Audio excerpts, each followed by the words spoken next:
Sorry to pop in, Tamsen, but you are muted. I don't know. Oh, my Lord. This morning, I got to tell you, oh, jeezy peasy. And Jen's probably now I see the comment. She's like, you're muted. So the theme of this morning is technical difficulties. So welcome. I am Tamsen Webster. I am the founder of the Message Design Institute. And the reason why I focus on ideas and how to talk about them is because I am crap at technology. But thankfully, I am not crap at ideas and how to talk about them. So that's what we're going to be doing today. Today, we have two different folks that have very kindly sent their first versions of, though for them, it's probably, I don't know, probably not your first version. You sent to me the first time I've seen it version of your idea and your message, and they have kindly allowed us to use that information as the basis of some of the conversations today so that we can look at kind of how to tune something up in real time. I am riffing and stalling here a little bit because I cannot get what I would really love to have up on screen, which is frustrating to say the least. But in the meantime, I am going to try to, wing it, because what else have we if not that? As a brief bit of introduction, which would be so much better if I could actually put it on screen. But again, can't. Actually, there is one thing I can do to put it on screen. So let me do share a screen. I'm going to share a screen, and I'm going to share that window. Yeah. And I'm going to share that window, and we are going to make this window big. I can't see anything anymore. So hopefully this works, because I can't see or talk to anybody other than myself right now. So as a way of just setting everything up, because it has to do with what I saw with both of these really strong to start core cases that we're working on, is to give everyone a little bit of background. This in imagery and metaphor is very much how I think about how people think about ideas. That is the thing that I've been studying for 25 years. It's the thing that I'm studying in my doctoral program right now. But on the left, you have the person to whom you want to share, or with whom you want to share your idea. On the right is you with your idea. And the symbology here is important, because the audience, who I'm just going to use in place of all the other versions of things we could talk to, speak, your clients, your customers, your actual audience, your readers, whatever, there's a thing that they're looking for. So I put that as the holy grail. Your idea, light bulb. But between the two of you is a big old gap. And what's important is that we have to understand that when people think about a new idea, they only start to consider that new idea once that kind of grail aspect is in play. And which means that is really going to be important, because if they want something, then the only time they're going to be willing to even consider something new is when that question is first and foremost in their mind. So just to kind of make this straightforward, I like to refer to that as if. And then, if I want this thing, says your audience, and then you with the idea step in oftentimes and say, well, then you've got my idea, right? And so it's this if, the thing somebody wants, and then the thing to do to get it, that we need to figure out how to close the gap between those two. Now, the primary issue here, and I mean this, is that in between those two things, and this is important, from the view of the audience, we tend to be blind to it, is risk. I like to embody risk here in my Kraken name, Frank. And Frank is everything that could go wrong about doing something different. Think of it as objections, think of it as limiting beliefs, all of these things that are getting in the way of that person saying, I want this, but I have to do something, right? In order to do it differently. So again, conceptually, then, what we need to do is we need to make it feel safe for someone to say, if I want this thing, then if I do this thing, if I adopt your idea, then I will A, get it, and B, I'm not going to fall in and get and be subject to Frank. Now, if you're looking at this, though, you might say, that's a pretty unsupported bridge. But what's really important, I want you to remember this if then, because this if then, also known as a conditional, you can think of it as well as cause and effect relationships, stimulus and response. It is the prime, by which I mean like the most primal building block of understanding that we have as humans, that everything that we do is a product of some relationship that we have established in our head, or guest relationship about, if I do this, then I'm pretty sure this will happen, right? If I want this, then I should do this. Like, there's various versions of it, but it is the basic building block of understanding. And I really want to reinforce that, because that is where most messages fail. We'll talk about that more when we start talking about the examples. But just that by itself often isn't enough. And the primary reason is because not only is that if then, that conditional, the primal building block of understanding, right? If it's not there, we really have trouble understanding. But the second thing is that the very first evaluation that any new idea undergoes is the probability that it will deliver on the thing that somebody wants. The likelihood that if I do this thing, if I adopt your idea, then I will get this thing that I want. And so this is one of the reasons why sometimes, yes, just giving somebody your idea in context of what they want is enough. But most times it doesn't feel safe enough for them in order to do that. So really what that means is, what we need to do is that we need to kind of add the kind of support to what is in essence a claim, where you're saying, if you want this, then adopt my idea, because this and this other thing are true. Okay. So again, philosophically, we have to make this picture work for every idea in order for someone to even consider adopting it. Okay. So whenever I look at a message, whenever I look at an idea, these are the first four things that I am checking out. I am looking at to kind of reduce it all into something else, if, then, because, and, or shortened as the ITBA. Okay. Hopefully people aren't like screaming at me right now and going, that's not what we couldn't see anything. Hopefully you could. I need to stop sharing my screen. And so hi, I'm back. Okay. So I think that's helpful when we start talking about what Robert and Satvik, hopefully that's the way to say it. You will correct me momentarily. And what I'm going to do is, though my grand plan was to be able to write on your PDF as we were talking about it, the next best thing in my mind is to at least let people see it. So I am going to put that up on screen. Don't worry, I know where that is. I just need to get to it. We're going to put up Satvik's first because you sent it first. I'm going to put this over here. I'm going to move that there. And I'm going to share my screen again. So we are going to share screen. We're going to go here. We're going to go window. We're going to go here and here. And Satvik, you are up. So Jen, would you please bring Satvik to join? Hey, first thing, how do I correctly pronounce your name? Thank you, Tamsen. You pronounced it perfectly. Thank you. Yay! Fabulous. Okay. So welcome. We can see that you are you the Go All In agency? I'm the founder I'm the founder and CEO. Super. Okay. So what we're going to do as we talk about this is I'm going to go straight, just for the sake of time. We're going to go briskly and right to the heart of everything. Do I have your permission to do that? That's what I'm here for. Okay, super. Great.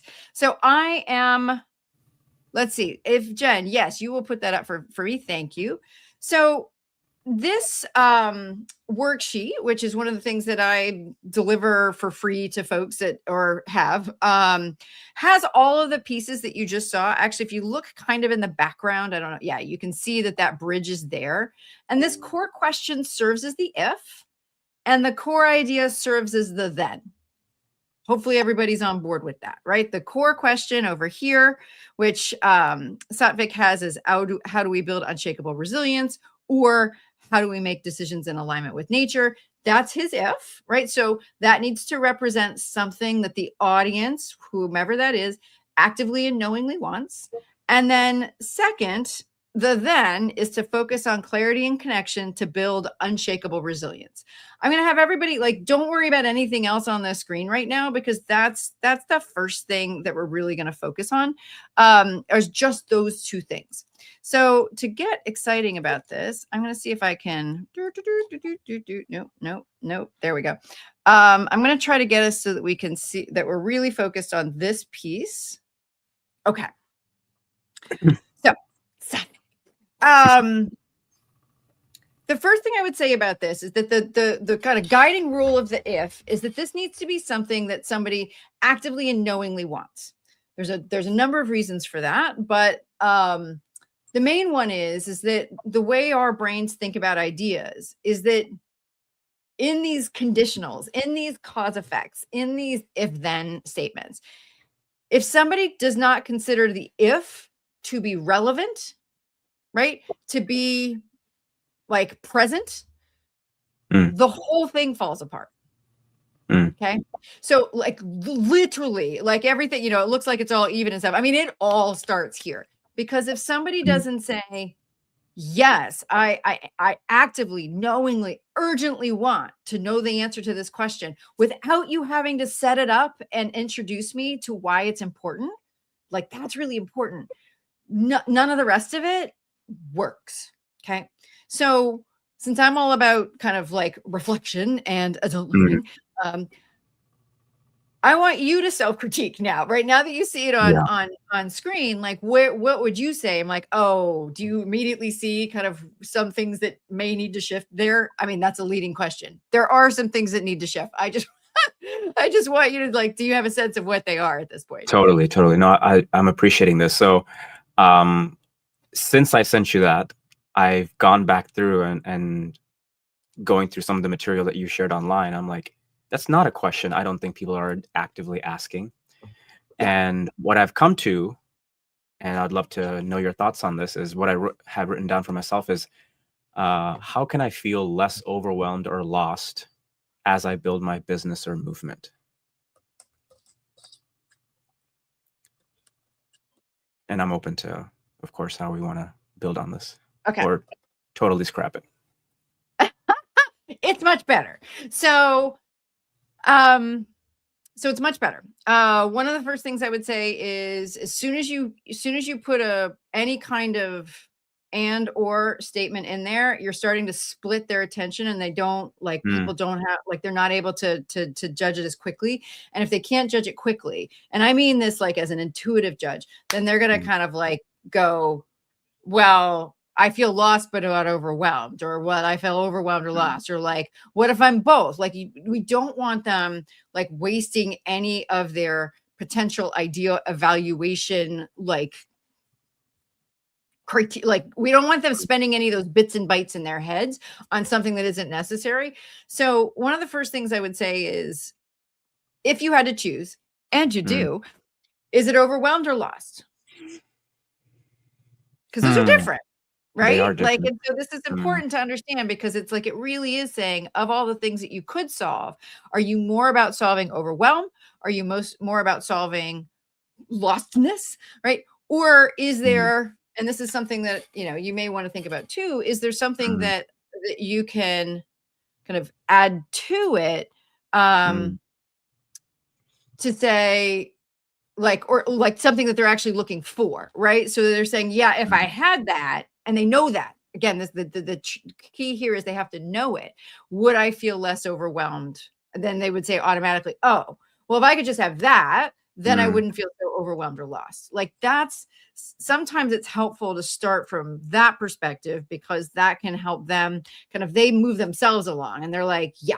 You can also start at overwhelmed or at lost, but not at overwhelmed or lost. So gave you some time to think about that. Like, again, you're not going to necessarily get it right in our like super fast time here, but what Great might question. work there for you? Yeah.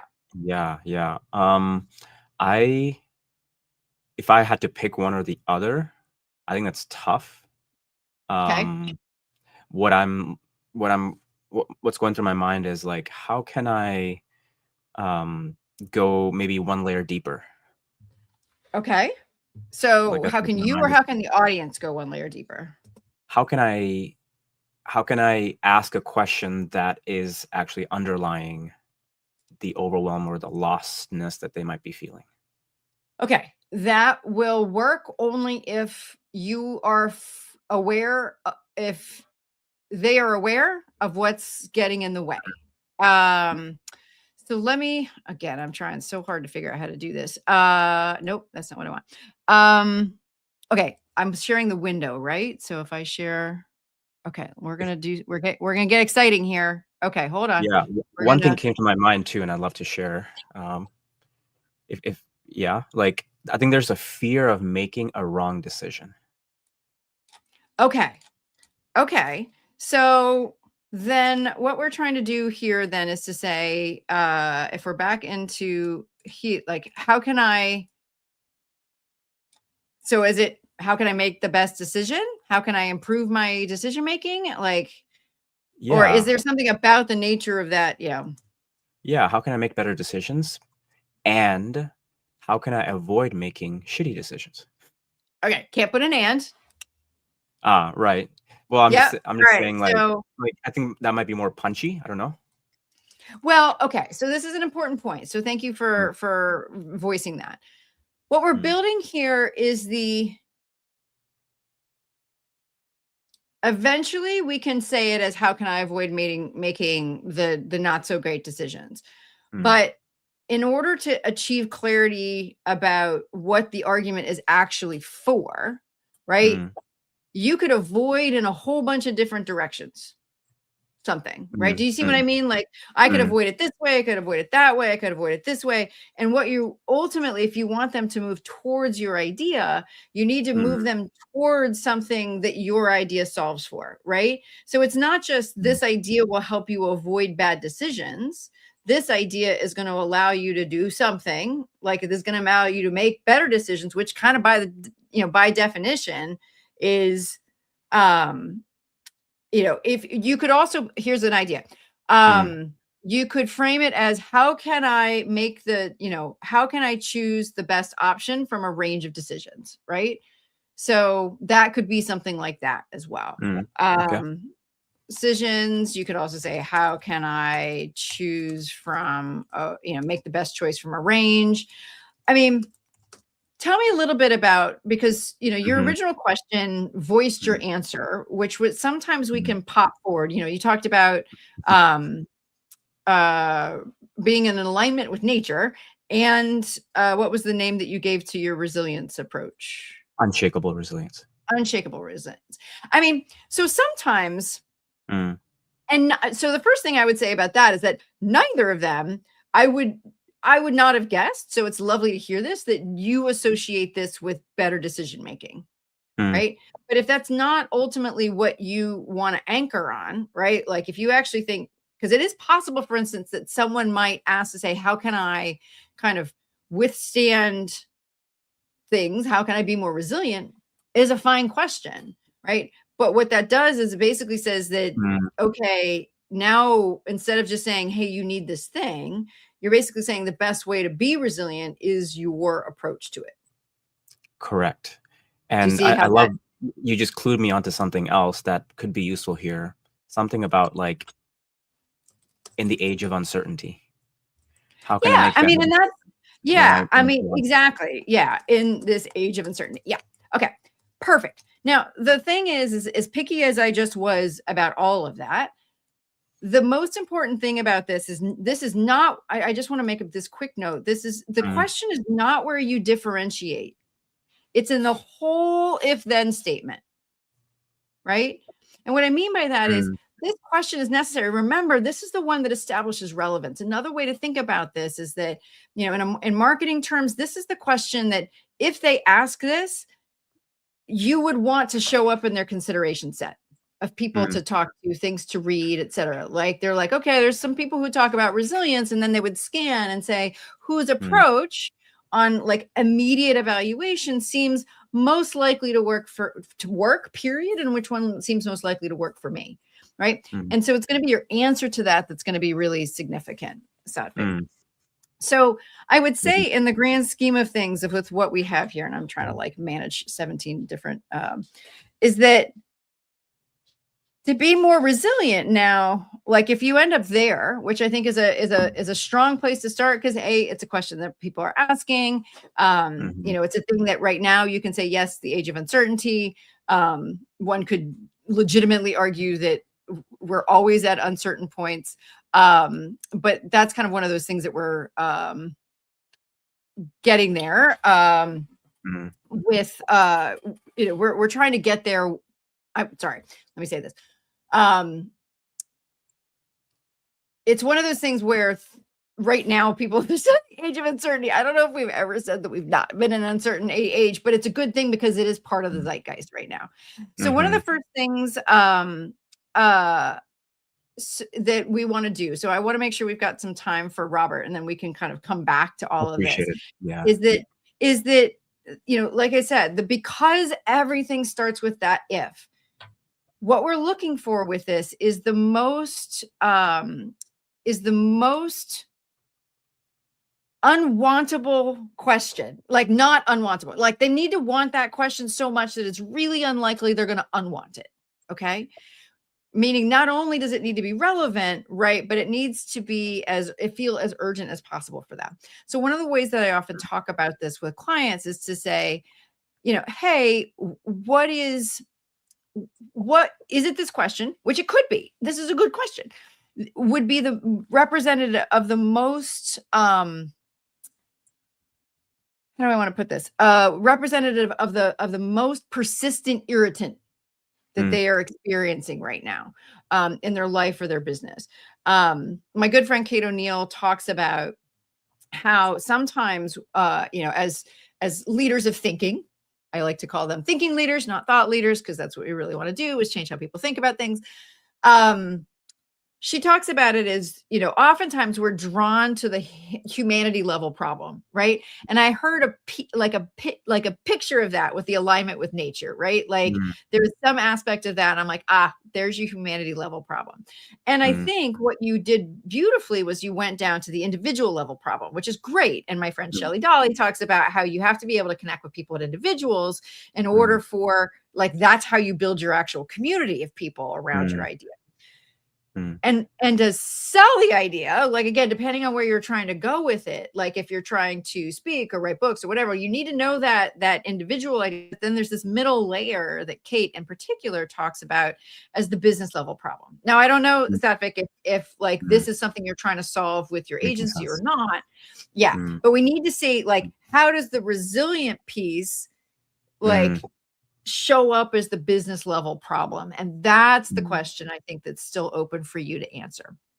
That's right. Fair as a place to stop for now? That's exactly it. Yeah. And I worked on my bedrock beliefs as well. What I sent you, I kind of adjusted them. Okay. So great. I will keep working on it.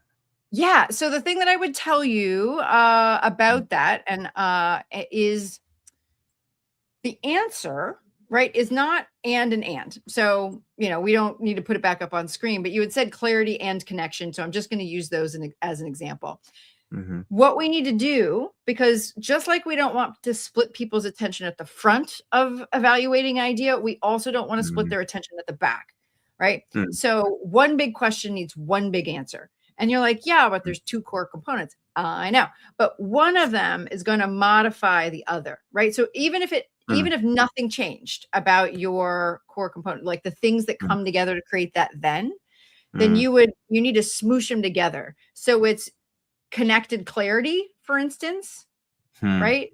Or clear connections, right? That's like, and that's a really good first test on if saying, hey, how do I build more resilience, connected clarity? That's not bad, right? Because what, but you're like, but that's like, just as you said it, you're like, it's a really good way to test and to say, is that right? Because it needs to feel right to you. And if it doesn't feel right to you, it's not going to feel right to anybody else. Like I'm pretty darn sure. Got it. Is there some kind of, sense? just real quick on that, is there like some kind of intrigue that I'm trying to like make people be like, oh, that's interesting, I didn't think about that, but I don't quite know what that means? Like, I would no, we do not want to go. So there's okay. The best way, I like to call it unexpectedly obvious, right? So they need to be able to like quickly smoosh it together in their head and kind of take a guess about what you might mean. But it can't mean, this is why like naming something like, unshakable resilience, I don't know what that is, right? Yeah. I don't even know, like, you're not like in that quick thing. I don't know. I don't have enough information to be able to do that. And the answer is not more words, right? So the other way that it's talked about is the Heath brothers of Make It Stick, Switch, Drive. They talk about it as post-dictable, meaning you want something that reflecting back on it, you go, oh, that makes sense. But it wants to be something that neither of those elements should be something that the audience could have just predicted, right? And I work with a lot of folks, they're like, innovation. And I'm like, y'all, if it's not innovative, why are they even like, then it's not a new idea. So like, we don't need to say that. Does that help? So I don't think you're far, honestly, but like, I think it starts to become much clearer as soon as you get that question clear, because then you can start to do that test of, does it make sense as an answer, as a post-dictable, unexpectedly obvious answer to that, right? And I'd say start there before you ever start to get into your kind of bedrock beliefs, those principles that support it. Got it. Super. Very useful. All right. I would love to send you an updated version and get your thoughts on it. Sure. Let's do it. Okay. Thank Take you. care. Thank you for this. All right. You're welcome. Robert, here you go. All right. I've got Robert's thing here somewhere. All right. So, oh, that's exciting. Okay. I'm not going to do it that way. I'm going to do it screen sharing way. Share screen, and we're going to share that window, and we're going to share Robert, and we're going to share that. There we go. So Robert, it's teeny tiny. Don't worry. I will make it bigger for people. Welcome. Hi, Robert. I'm assuming I'm saying your name correctly, but I do like to check my assumptions here. So yeah, of course you are. Excellent. Fabulous. All right. So Robert, while I make this bigger for people as we're going, tell us, like, just give me like a 30-second overview of like what you do and where the challenge is showing up for you today. Well, this all started with a presentation that I gave to my freshmen. I teach college, and I wanted to set them up for better success in their classes and that kind of thing. And these are, where I teach, there are a lot of first-generation college students, so they don't necessarily know what to expect. And they can be very intimidated by the new expectations of college. And so I wanted to give them a recipe for approaching classes and that kind of thing. And so I came up with that question that's on the screen here. And I'm not sure that that's perfect, but I'm not sure that that's also what I really want your help on today. Okay. But, you know, if you have something to say about that, that's cool. I just I think, go ahead. No, I just wanted to see if you wanted to check it. Yeah, I wanted to check, like, mostly like my then rather than my if. Yeah. So it's a really strong if, right? Like, it's a really good, strong if, right? I think it is, you know, if I were to do anything to improve it, I would, I would simple it to that, right? Or what's the best way, right? Because sometimes, I mean, it also depends sometimes on how well you know your audience, Robert. And so for your audience, it may be perfectly fine to have the feel confident. But sometimes when you're speaking to an audience with whom you don't have a lot of experience, sometimes there's an unwillingness, even in people's minds, to admit to something that they might otherwise not feel comfortable sharing, right? So you're not telling people out loud, hey, who doesn't feel confident about shaking? But it's one of those things where, like, our human drive is we always want to be seen as smart, capable, and good. And so, so a question that kind of cuts the confidence out of the question, but then ends up being something that, hey, I mean, kind of comes along with it. It's like, well, if I feel like I had a good answer to this, then I would be confident. Like, that's kind of where we're going there. But you could also kind of optimize the question a little bit by saying, what's the best way for me to succeed in college? Or, like, how can I be sure I'll succeed, right? Or how can I feel sure I'll succeed? But what's important to understand is, but as soon as you add confidence or feel sure, that actually, I'm not a grammarian, that actually makes the confidence or the feeling sure the actual subject of the argument and not the succeeding, right? So when I go over to your answer, obsession drives bold experimentation, which is built on two elements of obsession and experimentation. That feels like that's not about confidence or feeling sure. That feels like that's about success, right? So that's a good test to go backwards too. Sometimes you go, I really am answering a question here about succeeding and your point of view on what is necessary for somebody to succeed.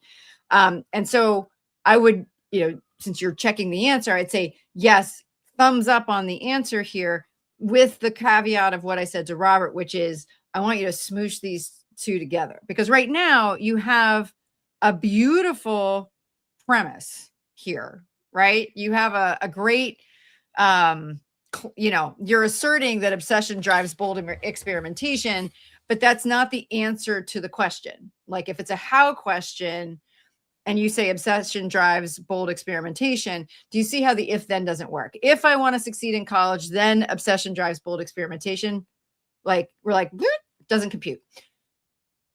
The easy fix of that is that you just smoosh these two things together. You can say experiment obsessively, right?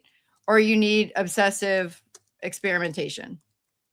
In other words, there's always one that's going to be a noun, right?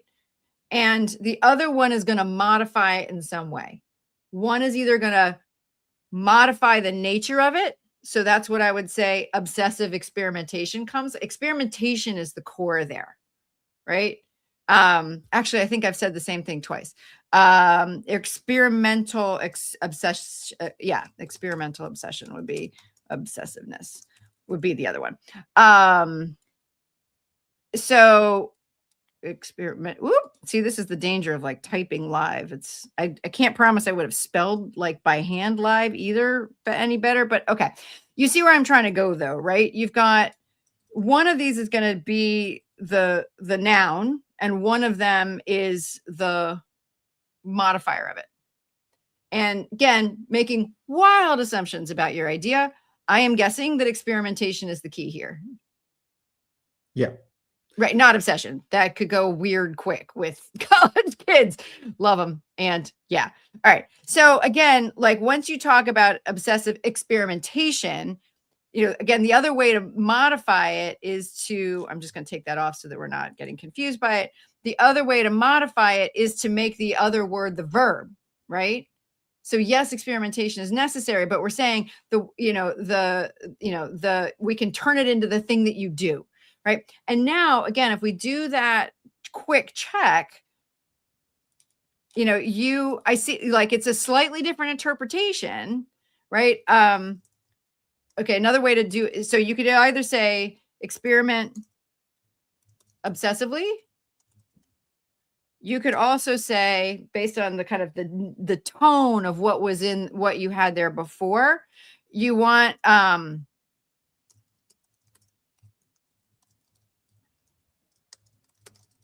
it's kind of obsession driven experimentation.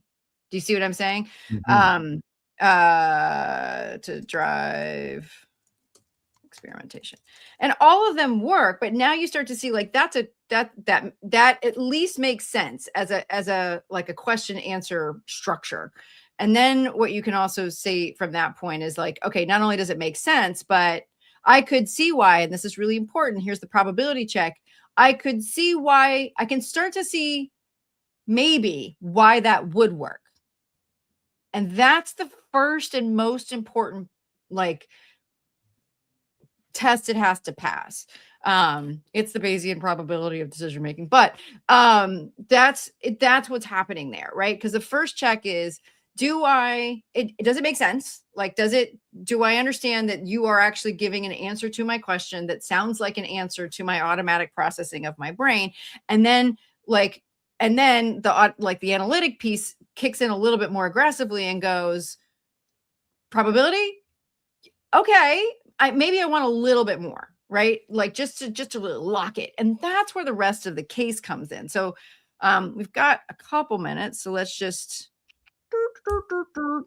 okay. So what we're doing here now, remember the kind of thing that I showed right at the beginning where we're saying we've got the if and the then, and now we need to like shore up that claim. We need to shore up that bridge with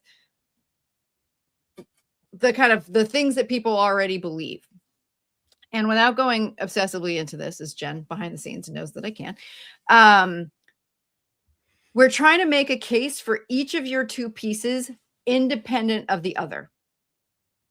What I mean is we want to make sure that that belief argues for why obsession, first and foremost, and then separately why experimentation, each independently are necessary for success in a way that somebody who, like, again, as soon as they hear it, they can go, I can see why that makes sense. Now, oftentimes on your first attempt here, and I see it here, the underlying warrant, which is what we're looking for here, is actually present, right? I mean, you're not saying it out loud, but it's pretty close to the surface. You've said you've learned far more from your obsessions than from any traditional class you've ever taken.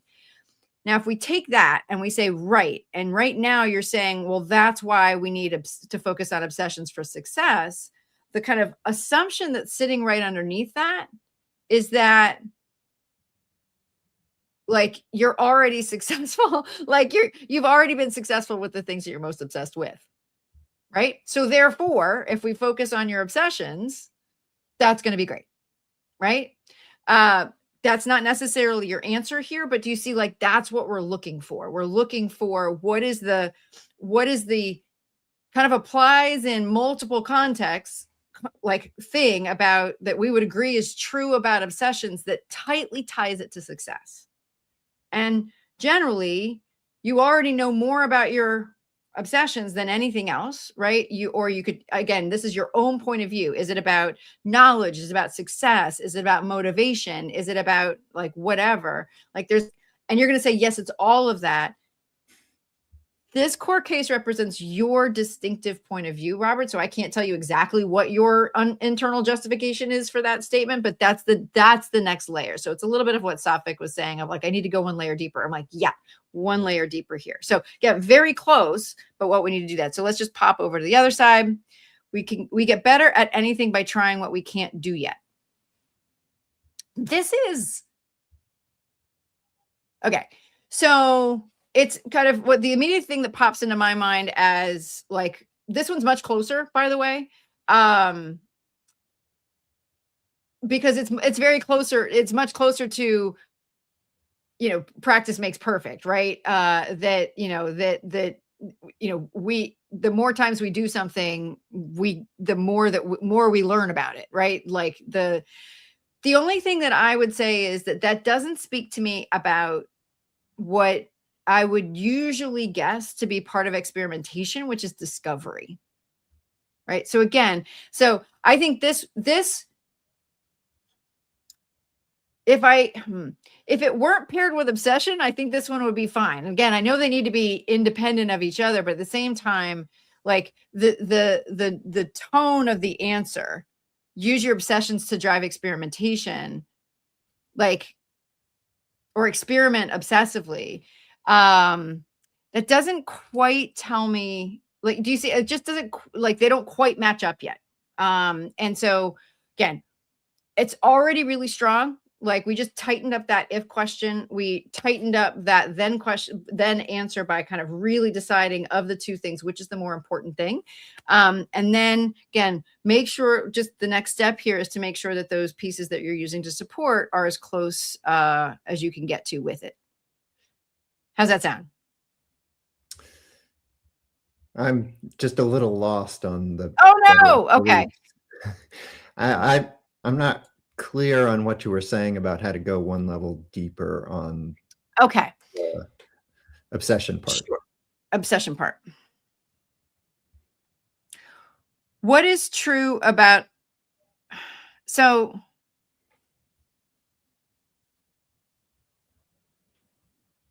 I think that the heart of this,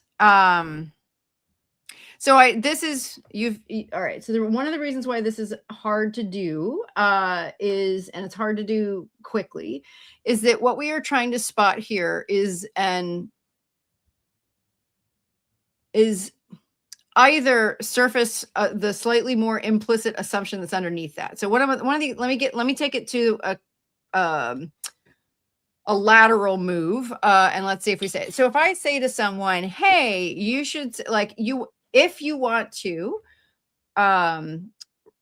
raise your revenue from sales, make more sales. If you want to make more sales, then focus on the over 50 market, right? Now that doesn't, let's say that. And if someone said, yes, but why? And they said, because there's more of them, sitting under that data is an assumption. Like, it wasn't said, but the only thing that makes it work as evidence for that claim is if you also believe that the more people there are to sell to, the more likely, the higher number of likely sales you are to make. See what I saying there? Yeah, that makes sense. Okay. So what you're saying is, like, I've given like a vivid image of the bedrock belief, but not the belief itself. And correct. Yeah. So I think in my core case that's actually on the screen right now, it has a phrasing of that's not the example. We learn the most from the things that captivate us or obsess us. Does that? Yes, that would be perfect.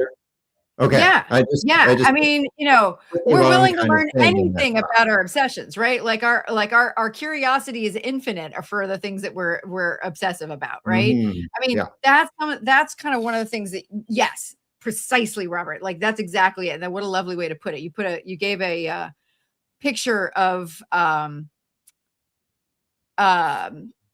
you gave a picture of the belief, but not the underlying belief. And I think that, yeah, like I said, you were right on top of it. So that's exactly right. It's just that, and what we're trying to get to is something that, again, because we want, like, the hardest test is, this is like, we want to think about as if this was your only chance to make the case was to say this one thing, like this one belief. It's got to be something that, like, makes they understand quickly, which is why the kind of proverbial type of language, axiomatic language, is very helpful. And second, that quick analytic check of, can I immediately disprove that, right? Or do I agree, like, just kind of off the top, that, yeah, I am infinitely curious about, my obsessions. Again, that may not be what your actual point of view is, but, and so you can say, yeah, and if I'm infinitely curious, that carries along with it all these other kind of ideas, and like, it carries motivation with it. It carries willingness with it. It carries perseverance with it. It carries resilience with it. Like, and it's one of those things that, because you're anchoring on kind of this idea of, you're linking obsession to, again, I'm just using this as an example, infinite curiosity, like, someone's like, yes, that's right. Because they're also saying, yeah, infinite curiosity. I can see why infinite curiosity is necessary for success in college, because I don't want to get bored. I don't want to do whatever.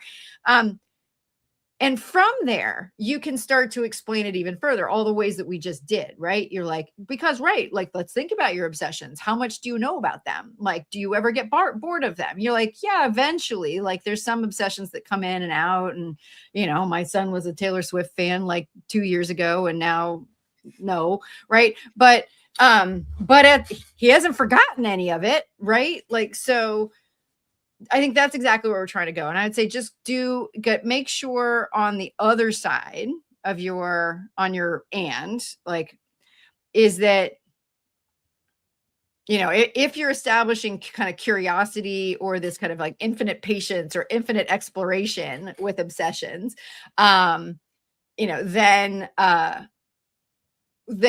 I think we want to say, is experimentation about improvement, or is experimentation about expansion in some way or some other thing, right?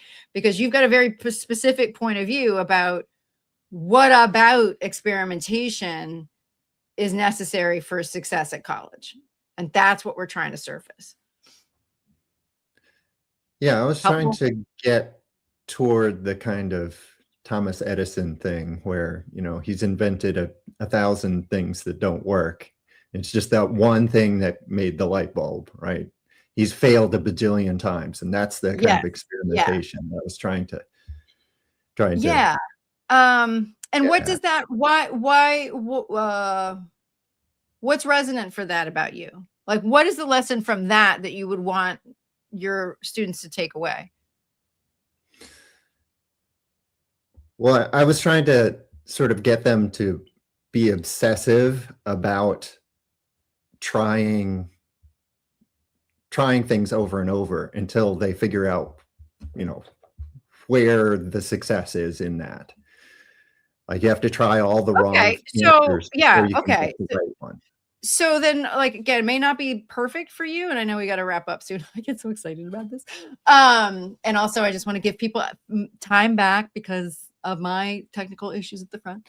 I mean, one of the ways you could just put it is like, learning is experimentation. Like, experimentation is learning is experimentation, full stop, right? Like, there's like, you can only learn by experimenting, right? And again, you see there's no obsession there. But if we say, if you want to succeed at college, now I'm going to the B, right? Because you're in, like, actually I go to experimentation first for whatever reason. That one feels more logically next. Learning is experimenting. So we've got to experiment.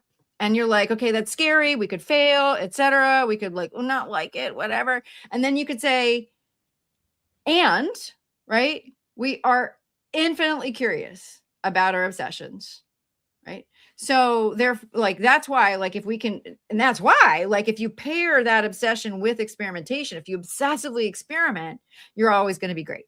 Find ways to, find your obsessions in every topic, right? Apply every topic to your obsessions. Try, because that is the only way you're going to learn, and success in college, full stop, comes from learning, right? So let's hope like some other form, but that's that. I think, again, Robert, you were super close. Just, we're trying to get it as just even tighter so that it's just as fail safe as possible without any additional data. Like, again, the only data that we are relying on here to start is people's own knowledge and belief about the world, right? And about themselves in the case of the obsessions. And so if we can kind of surface that, then we've got a really, really strong basis for you to add, like, tell stories and examples or whatever, because anything else you talk about, now you can say, well, so like, how confident do you feel about your obsessions? They're like 100%. Like, so you start to say, so you see, not only is this going to make you more successful, but it's going to make you more successful because you're going to be learning more. You're going to be more confident. You're going to be more interested. You're going to be all this. Whereas if you had started with, how can I be more confident, interested, resilient, et cetera, and curious at school? Like, I don't even know where you'd start, right? But by saying, hey, we're going to anchor success to these two things, and then this is the answer, obsessively experiment. Here's why. Because, and then I think you've got, now you know at the heart of it is something that they could agree would be true. And then it's now your job is to move to the next phase of how people think about ideas and that make it feel true for them. Right. So we've tried to start it as close to that as we could, but you've got to like, okay, what does that look like? You know, we've got to say like, how does that translate into real life from there? Helpful? Yes, thank you so much. Super. You're welcome. Well, to Satvik and Robert both, thank you for joining us today. And for those of you who did or didn't survive with the tech things, but watch this later. Hopefully, Jen, you can, I don't know if we can edit out the initial failures, who knows. But thank you all for joining. We will, sign up for the MDI newsletter. That's where we announce these. We also announce it on social, et cetera, et cetera, et cetera. Subscribe to our newsletter, subscribe to all the things that you can, because that's what we talk about. We talk about how people think about ideas so that you can talk about your ideas in a way they can't stop thinking about.